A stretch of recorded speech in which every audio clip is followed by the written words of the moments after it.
Hi, I'm George Green with the Connections Lab. Today we're going to talk about an interesting concept called biconceptualism, and I've always thought this is really the key to understanding how conservatives and liberals differ from one another, and also how everybody is a mix of either one or the other worldview here in the United States. Our talk needs to begin with values. In a culture, we all share a set of values. Each one of us applies those values to our beliefs and behaviors as we feel befits the situation. In politics, values coalesce into sets. Sets of values are called worldviews. Republicans have a set of values they generally apply to policy, and Democrats have a different set of values that we generally apply to policy. Values determine policy, and this is important. Every policy on every issue is rooted in values. So it's important that we understand the values of both of our dominant political worldviews, and so that we understand how to frame policies with the right values so our message gets through, and that we strengthen our own worldview in voters' brains. In effect, we give voters a way to see policy from our perspective. So let's take a quick look at the values that Democrats and Republicans use to make policy. On the liberal side, we start with empathy and excellence, meaning that we care about people and we want things to be as good as they can be. The next set is protection and empowerment, which really is the role of government. That's how we liberals see it anyway. Also, we think it's a great idea that we have public support for private success. For example, funding universities and basic research. All of that benefits business, all of that benefits people. Common good and interdependence, very important.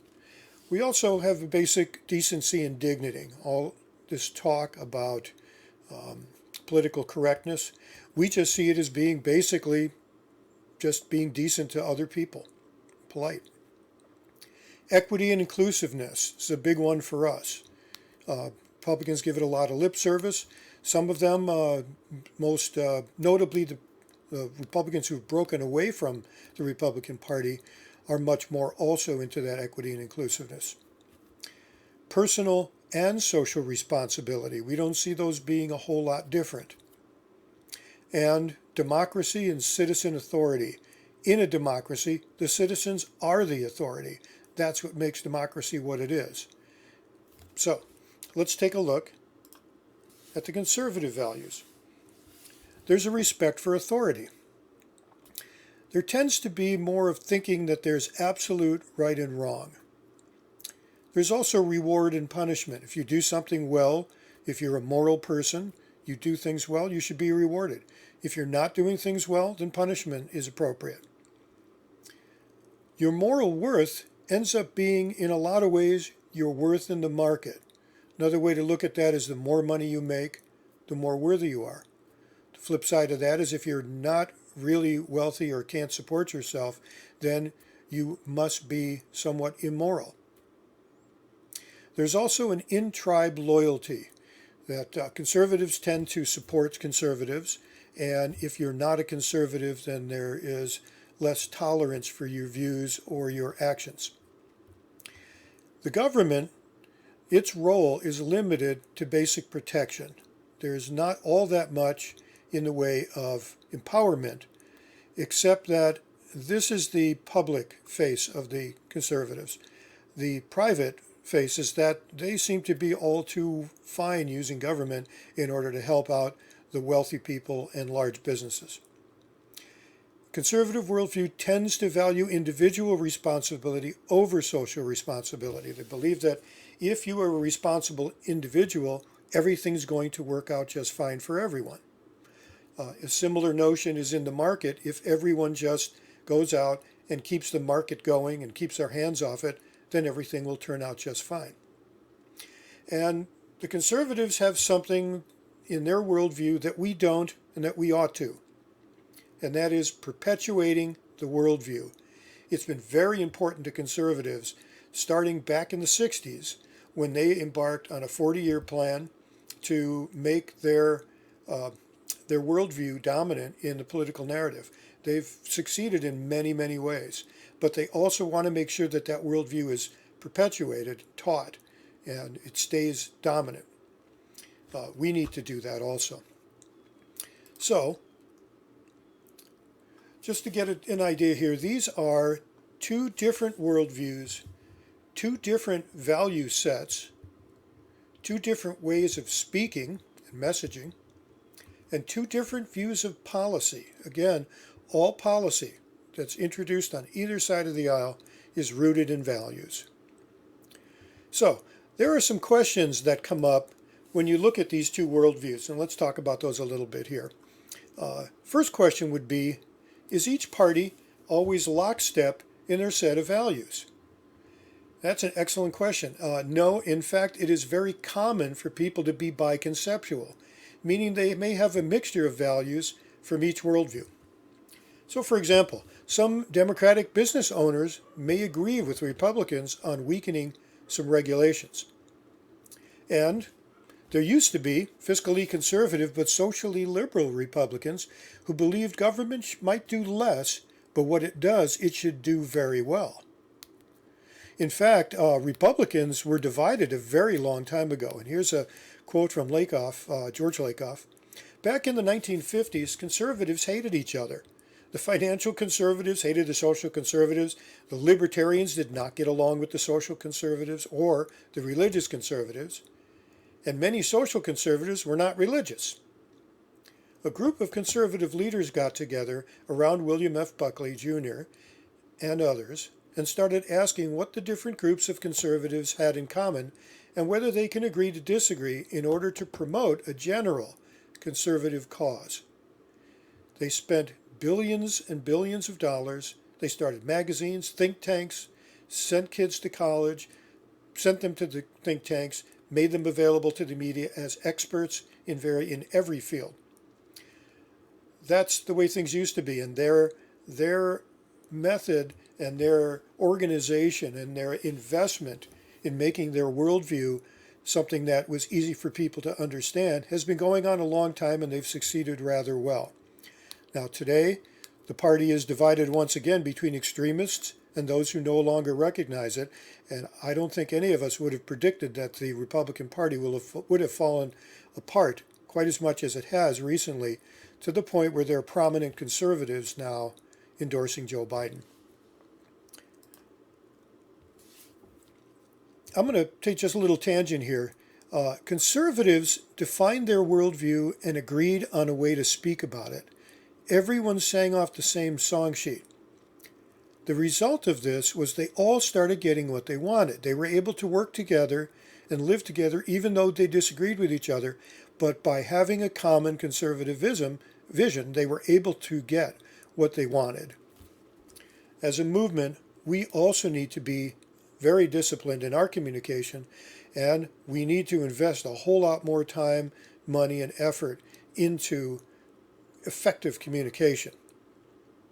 We've spoken about in other parts of our webinars that the liberals just have not really taken the science of cognition, social science, linguistics, behavioral economics. We haven't really taken that into our culture and made it something that we put as a priority.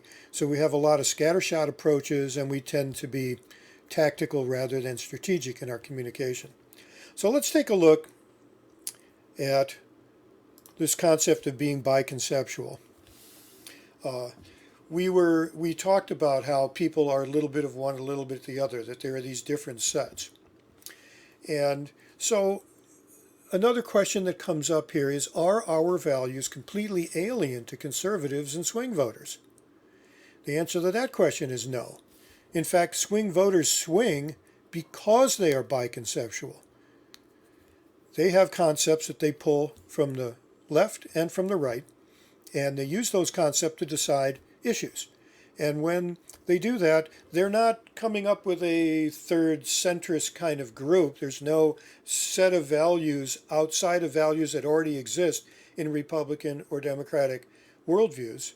they're picking one value from one from another, depending on what they're doing and what the concept or what the issue is.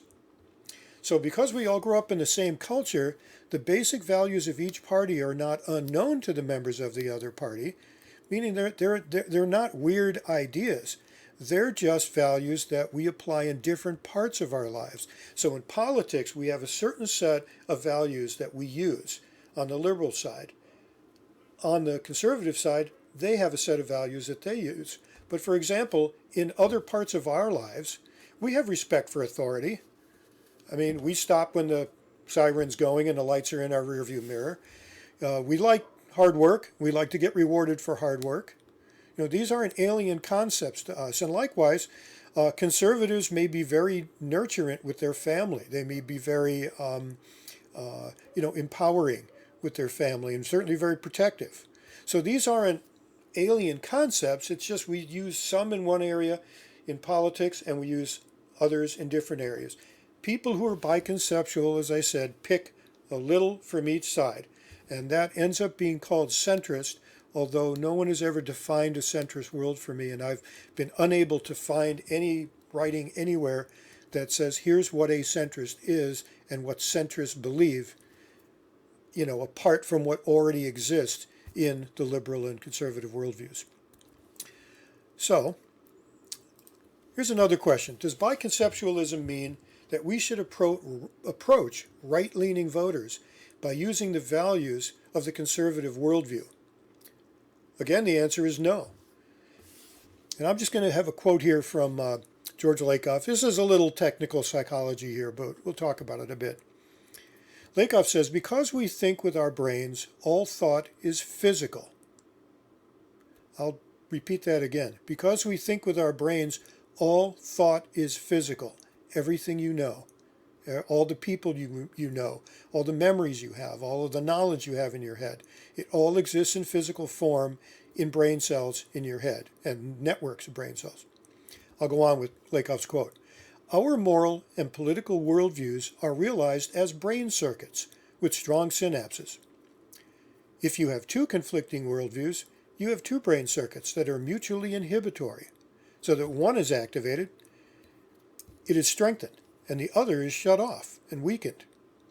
When a worldview applies to a given issue, there is a neural binding circuit linking the worldview circuit to that issue circuit in such a way that the issue is understood in terms of that worldview. The right language will activate that issue as understood via that worldview. Using that language strengthens that worldview. Let me just see if we can make a little more sense out of that with an example.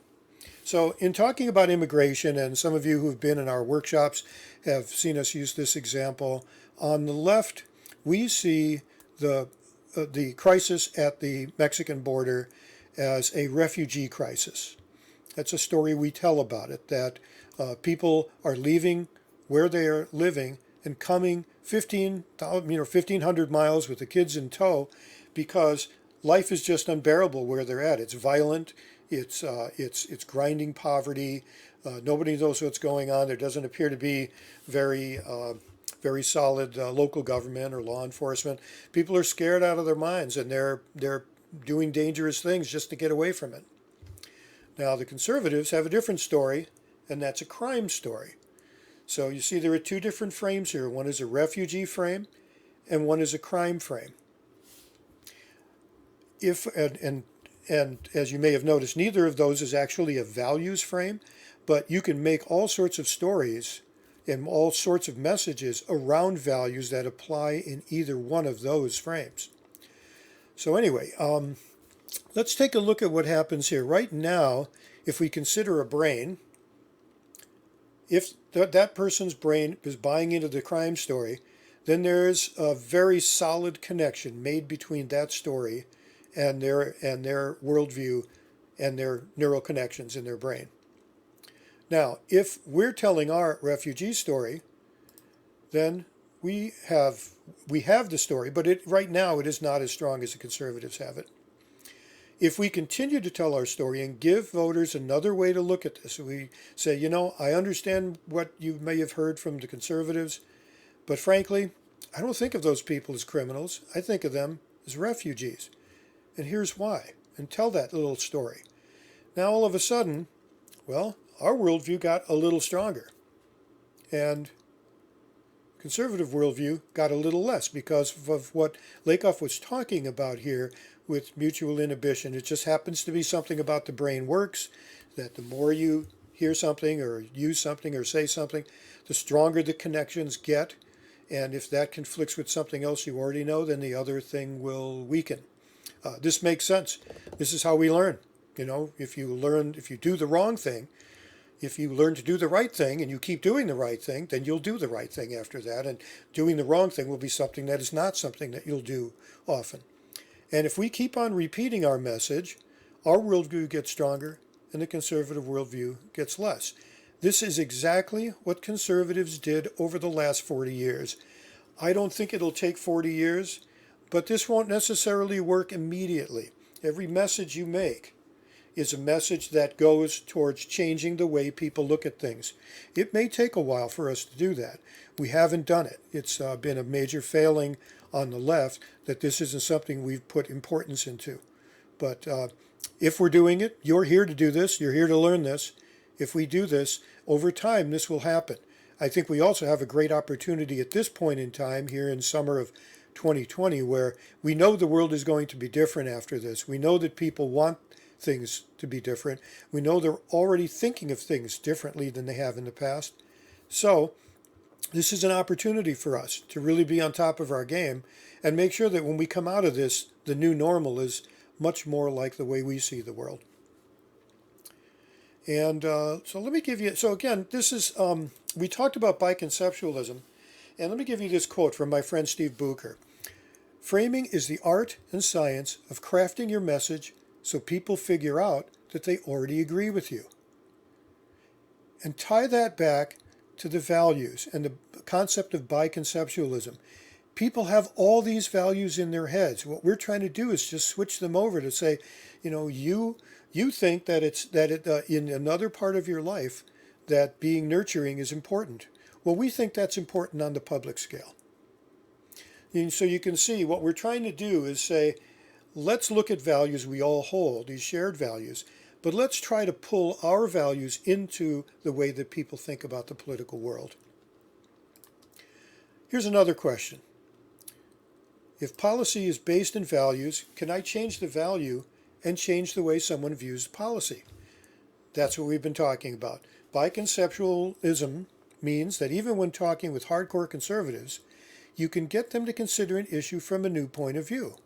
You may not change their brain today, you may not change it ever, but you've planted a seed, and I know personally that people who have changed from being hardcore conservatives to being liberals, there aren't many of them, but they changed their view because people said, look at it differently. And that works. It just takes a while. Also, if you are saying that I am successful in getting, the question is, are you saying that if I am successful in getting someone to take a different perspective, that they will change their mind? Well, it's no and yes. As I said, you might not do it immediately, but you've activated a connection between that issue or that policy and a liberal value. And again, it's not one that a conservative is unfamiliar with or anyone else is. They just haven't applied it to politics yet. That's what you're doing. This is why, since people are biconceptual, biconceptualism is the key to persuasion. You quite literally strengthen neural connections in people's brains. If we do this consistently over time, we can actually shift worldviews. And this is why framing at its core is a strategic exercise. Going one step further, and this may be a little difficult to see here. Let me pop this up. Let's take a look at this concept of using values to talk about issues. Pick the issue of healthcare. Well, if I wanted to talk about healthcare, I might say that everyone being able to get the healthcare they need, regardless of income or any other factor, if they can get the healthcare they need, then our world is stronger. They're protected. Also, our society is protected. More people are healthy. Or I might say, make an empowerment message. If people are healthy, they can go to work, they can succeed in life. I can say healthcare is an investment. If we invest in prenatal care and neonatal care, we'll find that our citizens will be stronger, better able to learn, and more successful. And I can make a fairness message. I can say that having access for everybody to healthcare, being able to get the healthcare you need no matter what, is only fair. So the concept here is that one issue can be messaged under a number of different values. That kind of makes sense. Why not? Again, we're not looking for a bumper sticker here. What we're looking for is how are we going to talk to people. So I might talk the empowerment or the investment frame. I might talk to a young family, young parents, that this is why healthcare for everyone is important to them, for their children.